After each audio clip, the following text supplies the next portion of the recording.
Sud Radio, les vraies voix qui font bouger la France. 19h-20h, les vraies voix de l'emploi. Jérôme Laverny. Retour des vraies voix de l'emploi avec notre ami Jérôme Laverny. Et maintenant, on va parler de la création d'un CFA, Centre de formation des apprentis, le CFA de Richebourg, afin de répondre à un vaste panel de recrutement technique. Nous sommes en compagnie de Aurélie Dubourg, responsable développement RH chez de Richebourg, et Nizar Boucharda, directeur alternance France du groupe Galileo Global Education. On va commencer avec vous, c'était la fête aujourd'hui, puisque vous avez inauguré le CFA de Richebourg. Dites-nous en plus. Alors effectivement, aujourd'hui, c'était un jour important pour nous qui a concrétisé toute une politique emploi qu'on a au sein du groupe en partenariat avec Galileo. Donc c'est effectivement un dispositif pour nous pour accompagner nos besoins en recrutement. On est à peu près sur 5000 recrutements par an. On est un groupe de 37 000 collaborateurs, 5000 recrutements sur des métiers du service, que ce soit des métiers de basse qualification jusqu'à des métiers hautement qualifiés sur des profils d'ingénieurs. Et aujourd'hui, on n'échappe pas à l'enjeu du recrutement comme toutes les entreprises en France.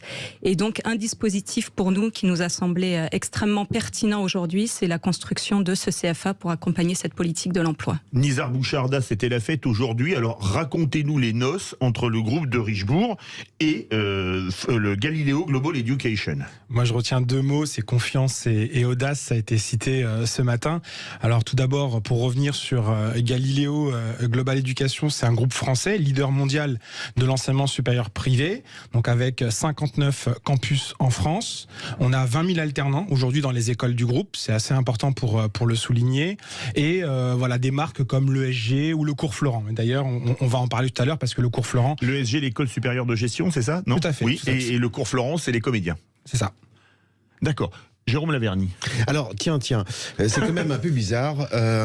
Une bonne leçon est admonestée aujourd'hui sur l'image dont souffre parfois l'intérim, parce que les pouvoirs publics et associatifs sont prompts à donner des leçons de morale à tout un tas d'acteurs en considérant que le monde est fait de façon binaire, avec des gentils d'un côté et des méchants. Alors, nous sommes les gentils, bien sûr. Et puis il y a les méchants. Les méchants, c'est l'intérim, enfin les gens qui ont le malheur de gagner des sous, qui, parce qu'ils gagnent des sous, sont empreints de mauvaises valeurs, etc., etc. Alors on donne. Et ben là, non. Tiens, tout d'un coup, un acteur de l'intérim et majeur, en l'espèce, le groupe de Richebourg, s'attelle à la tâche comme il ne lui serait pas forcément nécessaire et indispensable de le faire, de mettre en place des parcours d'alternance et de le faire de façon très intelligente, sans qu'encore une fois, il y ait une loi quelconque qui donne des règles hors les murs et dans les murs. Vous pouvez nous expliquer un petit peu ce que vous mettez justement derrière ces murs? Aurélie Dubourg. Effectivement, donc ce CFA va se décliner en deux aspects. Un CFA, comme vous le disiez, qu'on va appeler dans les murs. Donc là où on va vraiment s'appuyer sur une expertise qu'on a en interne, notamment sur les métiers de l'aéronautique pour accompagner les enjeux qu'on partageait juste avant. Donc ça, sur Toulouse, avec nos expertises en interne, une trentaine de formateurs et un appareil technique à disposition pour accompagner tous les apprentis. Et puis on va être ensuite sur une déclinaison de CFA hors les murs, qui sera géographiquement plutôt située au démarrage en Île-de-France. Et là, on va accompagner des métiers plutôt généralistes ou des métiers de fonction support, à la fois sur des professions et des profils RH, notamment les gestionnaires de paye, aujourd'hui, dont on a énormément besoin dans nos effectifs. Et puis, c'est également des métiers de manager, bien évidemment. Aujourd'hui, je le disais, 36 000 collaborateurs, évidemment une chaîne managériale qui représente 6% aujourd'hui de nos effectifs. Et on doit accompagner ces managers de proximité et créer notre vivier pour accompagner le développement de nos business. Alors oui, c'est donc un formidable cadeau, comme on l'annonçait en début d'émission, dans la perspective de Noël. Mais après Noël, il y a le jour de l'an. Le jour de l'an, c'est le moment de faire des vœux. Vous connaissez bien le calendrier. Oui, j'ai révisé pour l'émission. Donc c'est le jour de l'an, on fait des vœux pour la nouvelle année. On se souhaite tout un tas de belles choses, ou alors on demande des choses. Et comme l'année à venir va être forcément une très belle année. 2023, c'est l'année de la Creuse. Fatalement, c'est peut-être le moment de faire un petit vœu. Moi, je formule le vœu en écho aux annonces gouvernementales récentes de la reconduction des aides à l'apprentissage, que ces aides dépassent le seul seuil des 29 ans. C'est pas un vœu, c'est une supplication, une imploration. Je me roule par terre pourvu que le gouvernement, dans l'année à venir, revoie juste un tout petit peu la copie et étende au-delà de 29 ans les aides qu'il vient d'annoncer. Nizar Boucharda, vous êtes d'accord avec ça, étendre au-delà de 29 ans? Et peut-on parler d'un véritable boom du recrutement dans les métiers techniques? Alors, sur la partie de 29 ans, nous, sur nos 20 000 alternances qu'on observe, et de toute façon, c'est le cas aujourd'hui en France, on a très peu de contrats de pro. Donc, le gouvernement peut le faire, ça leur coûtera pas très, très cher. Ensuite, sur la partie du boom de recrutement, je dirais sur la CFA entreprise, pourquoi c'est une innovation? Parce que, je vais citer 3 points, une attractivité également pour l'entreprise, attirer plus de jeunes. Aujourd'hui, le recrutement est vraiment un pain point pour les entreprises. Deuxièmement, sécuriser les parcours. Là, tout de suite, on va dire, c'est bien de pouvoir attirer. Il faut emmener jusqu'à la diplomation. Et ça, pourquoi le CFA entreprise est une innovation? Parce que, du coup, de Richebourg va s'appuyer sur notre expertise, sur ce CFA.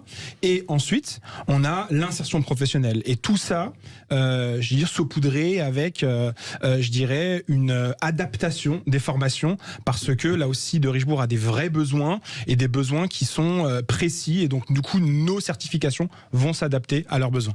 Alors la naissance de ce bébé est une leçon également, parce que en fait la formation c'est un métier, l'emploi c'est un métier, et chacun son métier quelque part, et il peut apparaître très difficile à une entreprise de se dire bah tiens, et si on mettait en place un CFA interne? C'est un lourd travail, c'est une vaste aventure, et Dieu sait combien en termes administratifs on aime bien en France faire en sorte que ce soit de longues aventures, que la mise en place administrative d'un CFA. Or, l'alliance tout d'un coup d'un groupement d'écoles et d'une entreprise permet peut-être de façon beaucoup plus souple et plus rapide, on parle de juin 2023 pour les premières classes, d'envisager là que ce bébé grandisse très vite. Oui, tout à fait. C'est effectivement tout l'enjeu et toute la pertinence de ce partenariat, c'est de pouvoir nous appuyer sur l'expertise de Galiléo et nous permettre de nous concentrer sur nos enjeux en termes d'identification de classes qu'on va vouloir monter et d'être réactif. Dans cette version aussi hors les murs, ça va être de nous appuyer sur ce partenariat pour monter nos classes. Donc effectivement, pour nous, c'est très pertinent. Nizar Boucharda, vous êtes d'accord avec ça? Classiquement, pour reprendre un peu à l'analogie, c'est l'alternance, c'est une garde alternée d'un enfant, et le CFA entreprise, c'est papa et maman qui se retrouvent avec toute la famille, tous ensemble, pour pouvoir travailler. Il nous reste 1 minute 30 et vous allez beaucoup recruter au Salon du Bourget pour le centre, le nouveau CFA qui est né aujourd'hui? On va beaucoup recruter au global sur tous nos métiers du service. On est aujourd'hui sur un objectif de 200 recrutements d'alternants pour la première rentrée. Et puis, on a un objectif d'ici 2025 de monter jusqu'à 3000 apprentis. Donc, on a des gros enjeux en termes de recrutement. C'est bien, ce serait bien de faire une émission avec 1 ou 2 diplômés de la première promotion, mon cher Jérôme Laverny.